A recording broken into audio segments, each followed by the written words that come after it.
ऐसे international women's day 1 मार्च को celebrate होता है, लेकिन हम लोग अपना सेलिब्रेशन खुद करते हैं अपने काम के माध्यम से, एक दूसरे को अप्रिशिएट करते हुए। उसके लिए हम लोग को एक टैग, एक दिन या फिर किसी ओकेजन की जरूरत नहीं है। और जो नहीं करता है, मुझे ऐसा लगता है कि उसे करना भी चाहिए। जरूरी नहीं है कि हर वो महिला जो घर से बाहर निकल के काम करती है सिर्फ उसी का काम सराहनीय है, लेकिन हर महिला जो किसी के लिए प्रेरणा है अपने काम से, अपने बात से, वो सेलिब्रेट होनी चाहिए।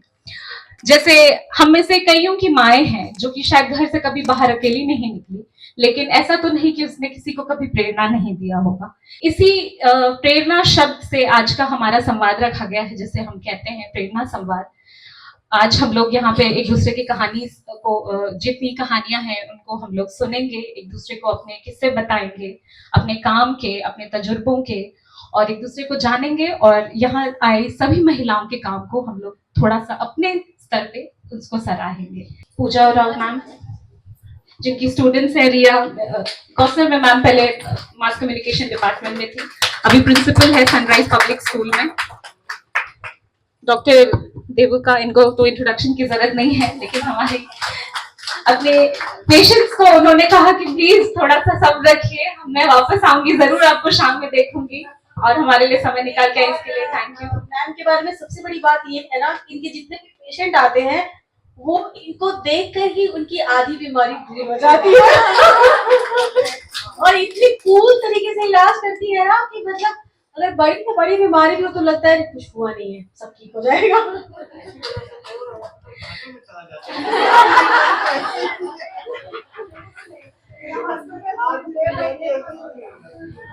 डॉक्टर देवका के साथ हमारे साथ है डॉक्टर रीता कच्छप, बर्नाबस हॉस्पिटल में है मैम।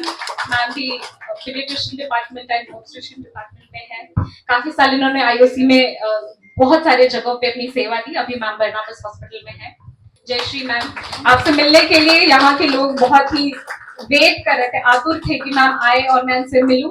आपसे मिलकर आज बहुत अच्छा लगा। आपका काम हम लोग देख रहे हैं मैम हर दिन। बहुत बार होता है कि आप ही का मतलब आर्टिस्ट हमारे सामने बैठे रहते हैं, उनके काम को हम लोग देख रहे होते हैं, लेकिन हमें पता नहीं होता है कि ओ अच्छा इन्होंने ये किया है। ज्योति मुन्ना जी हमारे साथ आई हैं, उनको भी हम लोग सम्मानित करेंगे।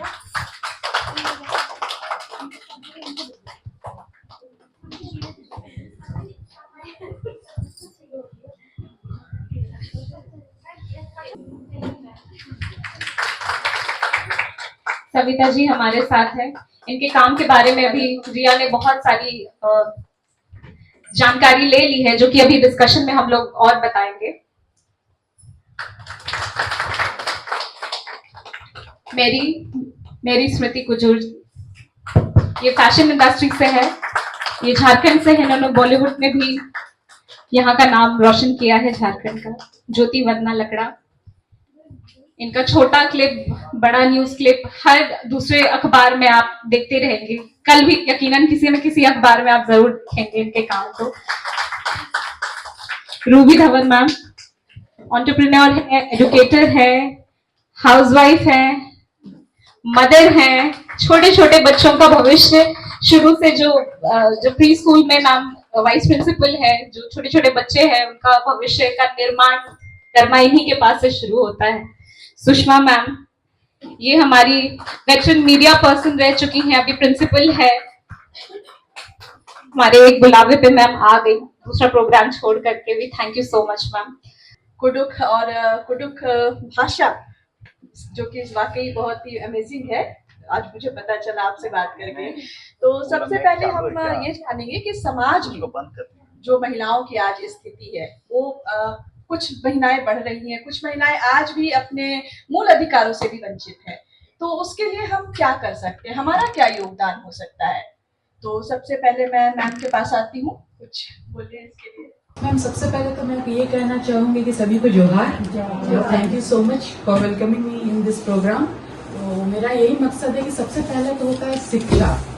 अगर शिक्षा ही बेस नहीं रहा तो आदमी अपना अधिकार को समझेगा कैसे? सबसे पहला चीज है शिक्षा। अगर आप शिक्षित है तो सबसे पहले तो आपको ये जानना जरूरी है कि मेरा अधिकार क्या है। एक बेसिक राइट में ये जरूरी नहीं कि आप कानूनी राइट जाने कि लेकिन एक घर में एक महिला होते हुए मेरा मूल अधिकार क्या है, मुझे कैसे चलना है, मेरा क्या अधिकार है, मैं किस चीज में अपना हक रख सकती हूँ, क्या बात मैं अपने लोगों के सामने रख सकती हूँ, क्या उनको बोल सकती हूँ। तो ये सब बेसिक चीज़, एक बेसिक नॉलेज महिला को होना चाहिए। और इस चीज़ के लिए सबसे बड़ा चीज़ है आपका जो महिला को लीड करता है टूवर्ड्स, मतलब बोलते हैं नारी शक्ति या टूवर्ड्स बोलते हैं women empowerment, that is education. तो पहला सीढ़ी एजुकेशन है। कम से कम मैं ये चाहूँगी कि एजुकेशन में जो भी उनके परिवार है, जैसे हम लोग कहते हैं पढ़ेगी नारी तो बढ़ेगी नारी, या फिर महिला शिक्षा, आपको कहीं ना कहीं होगी महिला तो शिक्षित होगा समाज और हमारा संसार। तो यही सब सारा चीज़ है कि शिक्षा, मैं इसको सबसे ज़्यादा मूल मानती हूँ। और अगर एक औरत शिक्षित होती, ना कि वो एक समाज को शिक्षित करती, बल्कि एक वंश और एक आपका बोलते हैं एक जनरेशन को शिक्षित करती है, आने वाला एक पीढ़ी को शिक्षित करती है। और जो उसके अगल बगल जो माहौल है या फिर जो सराउंडिंग है, जो नेबर है, जो एरिया, उस एरिया को भी शिक्षित करती है। तो एक शिक्षित महिला का होना एक समाज में बहुत ज़रूरी है, क्योंकि कहीं ना कहीं वो समाज को बहुत प्रोग्रेसिव करती है। जैसा कि मैम ने बताया कि शिक्षा, नारी के लिए शिक्षा बहुत ही अहम है, लेकिन इन शिक्षा के लिए चलाए जा रहे तमाम कार्यक्रमों के बावजूद आज हमारे गांवों की महिलाएं बहुत हद तक इस अधिकार से वंचित हैं। तो ऐसा क्या हो गया कि हम लोग उन तक नहीं पहुंच पाते हैं, या उन तक पहुंचने का हमारे पास क्या जरिया हो सकता है? सबसे पहले तो सभी को जोहार। मैं doctor Sushma Kriketa, founder, director and principal Saint Gabriel and Monica school Edalhatu, और साथ ही साथ कई तरह के काम करने के मेरे अनुभव रहे हैं। लेकिन शिक्षा का एक बहुत ही अहमियत हम सबों की जिंदगी में है, और शिक्षा ही वह मूल जड़ है जहाँ पर हम अच्छे पेड़ बना सकते हैं, और जब पेड़ से फल मिलते हैं तो उससे एक बहुत सुंदर समाज और राष्ट्र की स्थापना होती है। तो जैसे पेड़ हमें सिखाता है कि चाहे जितना भी कुछ हो, लेकिन आप सबके लिए एक जैसे फल दो, तो वही फल हम सबों को भी देना है। और जैसे आपने प्रश्न किया है कि गांव में क्यों अभी तक वो नहीं पहुंच पाए, तो थोड़े खेद के साथ ये कहना चाहूंगी कि हमारा भी बैकग्राउंड यहाँ शहर से ही है, तो हम गांव की ओर उतना नहीं गए हैं। और एक परिकल्पना ये कहा जा सकता है कि शायद गांव की स्त्रियों को आगे बढ़ाने के लिए हम लोगों को जितना आगे आना चाहिए, कहीं ना कहीं हम उनकी जागरूकता में पीछे पड़ गए हैं। लेकिन फिर भी मुझे ऐसा लगता है कि सरकार की कई योजनाएं और स्वयंसेवी संस्थाएं वो काम कर रही हैं, और आंगनबाड़ी की मदद से भी बच्चों के लिए शिक्षा, स्वास्थ्य जैसे कई मुद्दों पर काम हो रहे हैं। और बच्चों की तरह नॉर्मल नहीं है, वो एक स्पेशल चाइल्ड है।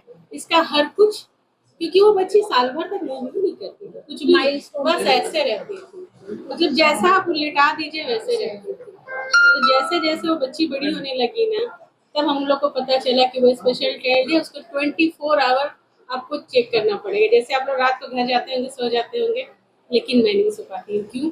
क्योंकि उसको रात को भी अटैक आते थे, और अगर आप ऐसे भी कीजिएगा ना, उसको तुरंत अटैक आते थे। तो मैं मुझे लगता है कि 2010 से लेकर के 2015 तक मैं एक रात भी अगर ऐसे सोई हूँ तो करवट नहीं ले सकती। ऐसी हालत थी मेरी, मैं मुझे वॉशरूम जाना है तो भी मैं नहीं जा सकती। क्यों? बस इसलिए कि वो बच्ची जाग ना जाए, और अगर जगेगी तो उसको अटैक आएगा, बस इसलिए। तो इसीलिए परिस्थिति सब कुछ सिखाती है। ये माँ ही कर सकती है। अभी हाँ, ये वो माँ ही बच्ची कर सकती है। बहुत हालत खराब है उस बच्ची का, बहुत हालत खराब है उस बच्ची का। पिछले 6 महीने से वो बेड पे, डॉक्टर ने जवाब दे दिया, पर वो अभी भी मुझसे बात करती है और मुझे अभी भी हौसला दिलाती है। मैम, यही तो है हमारा प्रेरणा संवाद, जो हम लोग एक दूसरे की स्टोरी सुन के आज प्रेरणा लेने के लिए। मैम आप बहुत स्ट्रॉन्ग है, बहुत strong अच्छे से है। आप काम करते रहे हैं, आपके लिए भी अच्छा होगा और सब कुछ अच्छा होगा। मैम, वो सविता बच्ची मैम आज भी मुझसे कहती है कि मम्मा तुम ऑफिस जा रही हो, अच्छे से तैयार होके जाओ। जबकि वो उठ के बैठ नहीं सकती है, वो समझ नहीं सकती है, पर वो आज मुझे सुबह देखी तो बोली मम्मा तुम बहुत सुंदर लग रही हो।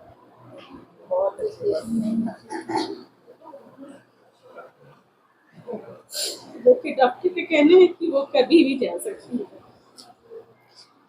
ऐसे टाइम पे लोगों को एक बच्चे के साथ रहना और जीना कि मेरे बच्चे कितना वो पर हाँ, आज मैं जहाँ नहीं हो रही सिचुएशन से डील करते हुए अपने हाँ। प्रेजेंट करना सबसे बड़ा बात है। सबसे बड़ा मतलब सबके घर में प्रॉब्लम है, सबके लेकिन मैं- घर में प्रॉब्लम, मैम, लेकिन ये ये लोग भी- यहाँ बैठे हैं तो कहीं ना कहीं मतलब हम लोग सब सिचुएशन से लड़ के फेस करके आज यहाँ सब बैठे कोई हैं। आज यहाँ ही नहीं, मैं तो कहती हूँ कि हर एक औरत बहुत डिफिकल्ट टाइम से गुजरती है, और आज वो जहाँ भी है ना, हर किसी को एक दूसरी औरत का सम्मान करना चाहिए।